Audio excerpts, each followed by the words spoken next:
삼성전자에게는 매우 중요한 뉴스야. 삼성전자가 가장 앞서 있단 말이 되잖아. 이제 반격의 시간이 다가오고 있는 거야. 삼성전자의 대반격의 시기는 아버지, 오늘은 시작하기 전에 잠깐 짚고 넘어갈 거 있죠? 뭐 우주항공청? 맞아요. 아버지께서 가끔 보너스로 영상 마무리에 집중해 볼 만한 업종에 대해서 말씀을 해주시고 끝내시잖아요. 한 3, 4주 전인가 처음 말씀을 해주셨고, 또 지난주 영상에서도 제 언급해 주셨던 우주항공 업종 관심 가지라고 말씀을 해주셨는데, 정작 종목들은 소문에 사고 뉴스에 파는 그런 흐름이 나왔어요. 그동안 크게 오르지 않았었기 때문에 재료가 좀 덜 반영됐을 것이다 라고 생각을 했었는데 아빠 생각과는 다르게 뉴스 발표와 함께 이익 실현 매물이 좀 쏟아졌어. 앞으로는 관심 가져볼 만한 업종에 대해서 아버지가 좀 더 신중하게 말해주도록 할게. 미안. 괜찮습니다. 이렇게 공부하는 거죠. 아무튼 이제 본론으로 들어가 볼게요. 본론도 시작부터 조금 속상한 얘기긴 한데요. 지난 주말 기준으로 연초 이후 코스피 수익률이 마이너스로 반전됐어요. 대만, 일본, 미국, 독일 등 주요국 증시가 두 자릿수대의 상승률을 기록 중이고 심지어 중국, 홍콩 증시도 플러스 수익률인 상황인데요. 뭔가 우리만 좀 철저히 소외되고 있다는 생각이 들죠. 아무래도 가장 큰 원인은 삼성전자가 제공했겠지? 그렇죠. 지난 영상에서 5월 중에 하이닉스가 무려 14% 오르는 동안 삼전은 오르기는커녕 2% 내렸다고 했었는데요. 이후에도 삼전은 계속 힘이 없는 그런 모습을 보인 것 같아요. 문제는 이 삼성전자가 우리나라에서 가장 시총 비중이 큰 종목이라는 거잖아요. 그렇지. 가장 큰 종목이 시원치 않으니까 주가에도 영향을 줄 수밖에 없는 거야. 사실 삼성전자를 제외한다면 코스피의 이익 추정치는 1분기 실적 예상치를 상회하고 있고 수출도 높은 환율 환경 덕분에 계속해서 상향 조정 중에 있어. 지금 당장은 삼전이 찍어 누르고 뭐 2차 전지가 발목을 잡고 그러니까 코스피의 PER은 높아진 이익 추정에도 불구하고 지수가 하락하는 바람에 PER 10배수마저도 위협받는 상황이 돼버린 거지. 근데 뭐 그렇다고 사실 현재 한국의 유동성 환경이 그렇게 나쁜 건 아닌 상황이란 말이죠. 올해 3월 기준 M2 중가율은 전년 대비 4.9%로 바닥 대비 오히려 상승세를 보이고 있는데요. 뭐 무역 수지도 흑자를 보였고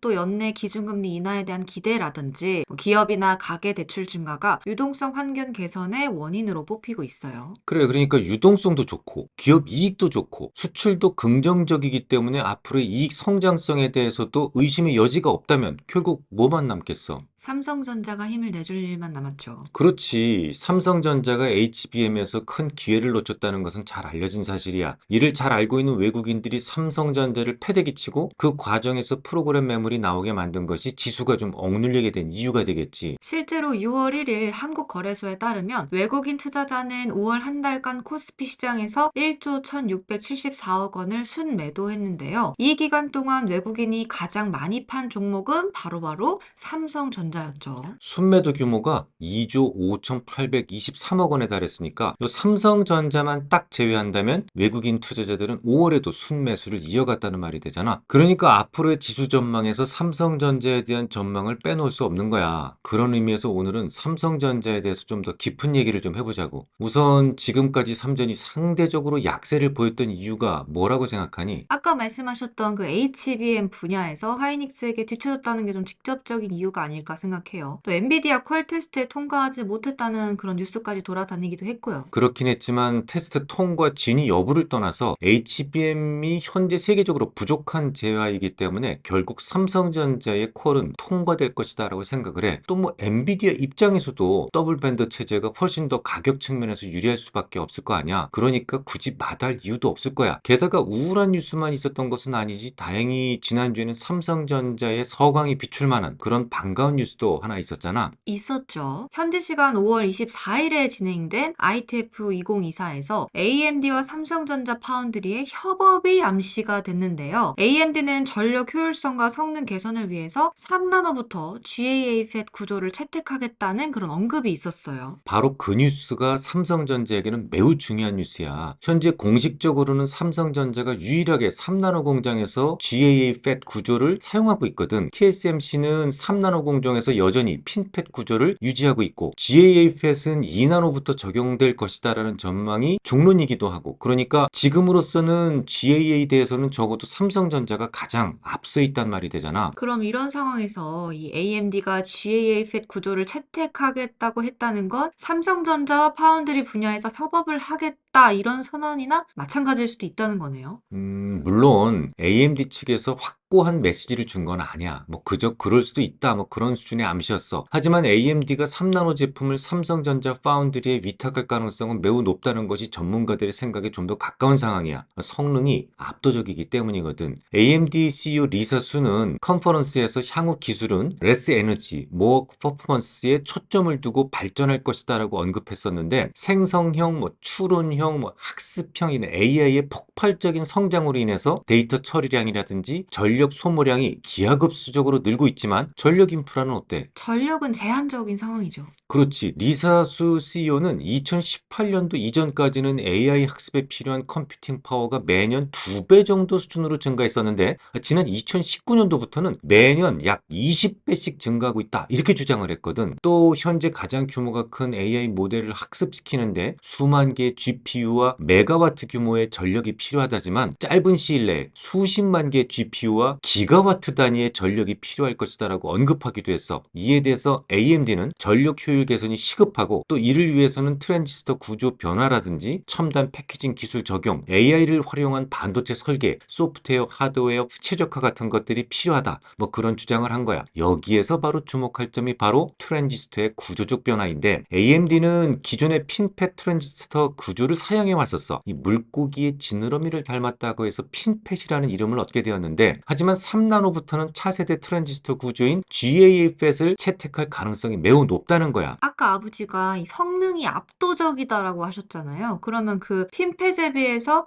이번 GAA-FET이 얼마나 더 성능이 좋다고 봐야 될까요? 삼성전자가 지난 SFF 그러니까 삼성 파운드리 포럼에서 언급한 바로는 5나노 핀팻 대비 3나노 GAA-FET의 성능은 30% 정도 높고 전력 소모량은 절반, 크기도 35% 작다고 했어. 그 전력 소모량이 절반인 게 엄청 중요한 부분인 거네요. 그렇지. 아까 AMD CEO가 성능도 성능이지만 막대한 전력 소모에 대한 강조를 했었잖아요. 맞아.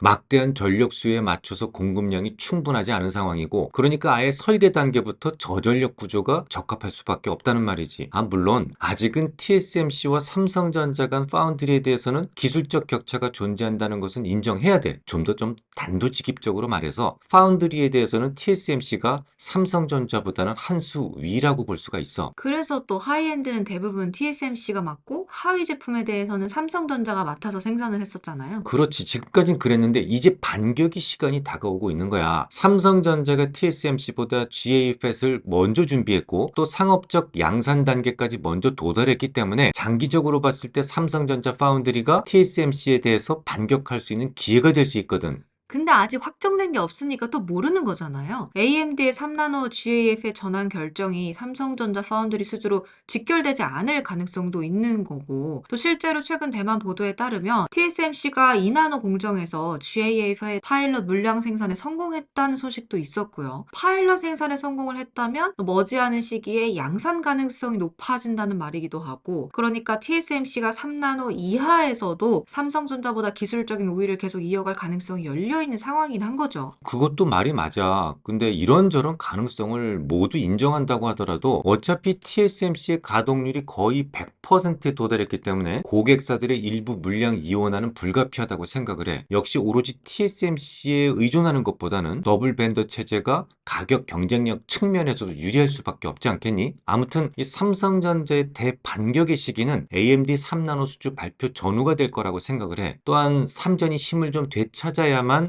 우리나라 증시의 상대적 약세가 또 중단될 수도 있겠죠. 그렇지. 그런데 마침 또 지난 주말 삼성전자에서 소소한 기술적 매수 신호가 잡혔어. 지금부터는 순차적으로 좀 분할해서 매수가 가능한 단계라고 생각을 하고 있어. 이게 뭔가 더블 벤더 체제로 가야 AMD도 가격적으로 더 유리해진다는 게 포인트인 것 같아요. 그렇지. 그럼 이어서 지난주에 중요한 경제지표 발표도 하나 있었죠. PC 가격 지수였는데요. 미국 상무부는 지난 4월 근원 PC 가격 지수가 전월 대비 0.2% 상승한 걸로 집계됐다고 발표를 했어요. 이건 월스트리트저널이 집계한 시장 전망치인 0.2% 상승에 부합되는 수준이었긴 했는데요. 전월치였던 0.3% 상승에 비해서 상승률이 소폭 둔화되는 수준이었죠. 전년 동기 대비로는 2.8% 상승해서 전월치와 동일했지만 월스트리트저널의 예상치였던 2.7%보다 전월보다는 약간 높았어요. 에너지와 식료품 가격을 모두 포함한 4월 PCE 가격 지수도 전월 대비 0.3% 상승하면서 역시 시장 예상치에 부합했는데요. 전년 동기 대비로는 2.7% 상승했고 시장 예상치 전월치와 동일했네요. 역시 물가가 3% 이하에서는 좀 찐덕찐덕한 모습을 보일 거라는 아버지 말씀이 맞았던 것 같아요. 징하게 안 내려와요. 뭐 아무튼 주말에 미국 시장이 다우만 빼고 좀 올랐는데요. 주가 상승의 이유가 PC 가격 지수 발표 때문이라는 그런 보도가 많았던 것 같아요. 그건 좀 아닌 것 같아.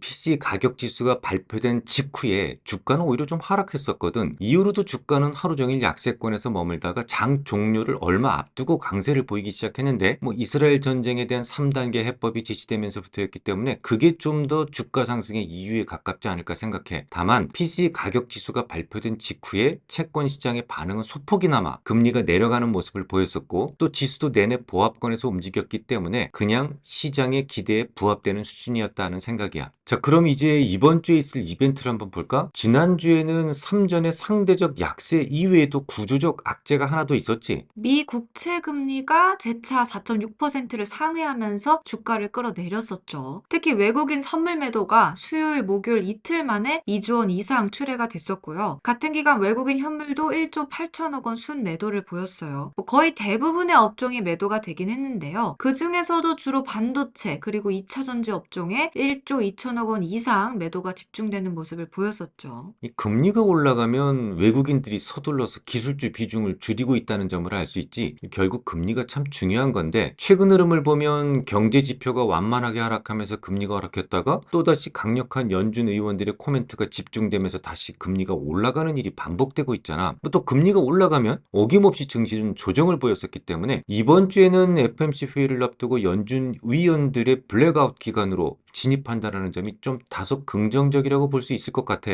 여기서 블랙아웃 기간이라는 건 FOMC 회의 직전에 시장에 영향을 줄 수 있는 위원들의 발언을 삼가하는 기간을 뜻하죠. 그렇지. 다만 경제 지표의 금융시장 민감도는 보다 높아지지 않을까 그렇게 예상을 하고 있어. 이번 주에는 미국 ISM 제조업 지수, 구인구직 보고서, 고용 보고서까지 꽤 중요한 경제 지표들의 발표가 예정이 되어 있네요. 뭐 그중에서 가장 중요한 것은 노동시장 관련 지표가 되겠지. 미국 구인 건수는 전월보다 줄어들 것으로 보이기 때문에 연준의 긴축에 대한 부담을 낮출 것으로 보이긴 하는데 이번 주 주말에 발표될 5월 미국 고용 보고서는 비농업 부분 신규 고용이 10만 명대 후반을 유지하고 또 실업률도 3.9%에서 큰 변화를 보이지 않을 것으로 예상되고 있어. 하지만 뭐 설령 실업률이 4%까지 발표된다고 하더라도 이 정책 금리 인하 기대를 높이기에는 부족할 거야. 그럼 이번 발표는 시장에 딱히 큰 영향은 없이 고용 시장이 완만한 속도로 둔화되고 있다는 걸 확인하는 정도? 그 정도에 그칠 가능성이 높겠네요. 뭐 내 생각도 그래. 오늘은 삼전에 대한 얘기가 꽤 길었는데 그래도 간만에 나름 좋은 소식인 것 같아서 좀 다행인 것 같아요. 그럼 오늘은 여기까지만 하고 마무리하도록 하겠습니다. 유익한 시간 되셨길 바라고요. 다음 시간에도 유익한 이야기 나누고 싶으시다면 좋아요, 댓글, 구독, 알람까지 하시죠. 그럼 안녕.